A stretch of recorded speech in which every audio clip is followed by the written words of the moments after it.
Vjen pro goditja sot nga qeveria re gjermane vllazën e motra, pro i kthen mbi 70 shqiptarë në mesin e tyre pjesërisht edhe me familje.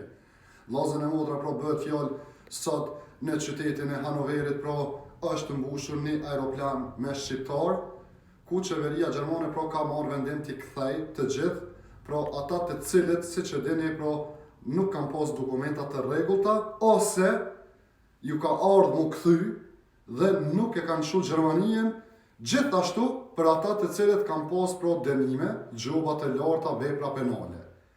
Pro vllazën e motra, çka është më rëndësi ta dini, që në këtë farë kthimi nuk janë përfshi asnjë të cilët janë me viza, pro, që janë punëtorë, që punojnë, pro i këshyrin punë të veta, janë të përfshim ata të cilët kanë qenë azil, pro bëhet e ditur që gjysa kanë qenë pro për Kosovë edhe gjysa kanë qenë për Shqipëri. Nuk kanë qenë krejt pro nga Kosova, as krejt nga Shqipëria.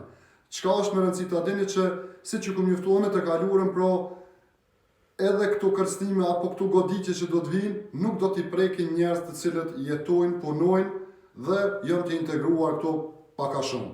Po kjo i prek të gjithë ata të cilët janë azil edhe kanë vepra penale apo s'kan dokumenta të rregullta. Ju ka ardhur mu kthy, edhe nuk kanë pranuar mu kthy, edhe tash i kthejmë me dhunë. Unë ju përshëndes të gjithëve me respekt, Muhamet Bajrami Mehmeti, kaloni sa më mirë.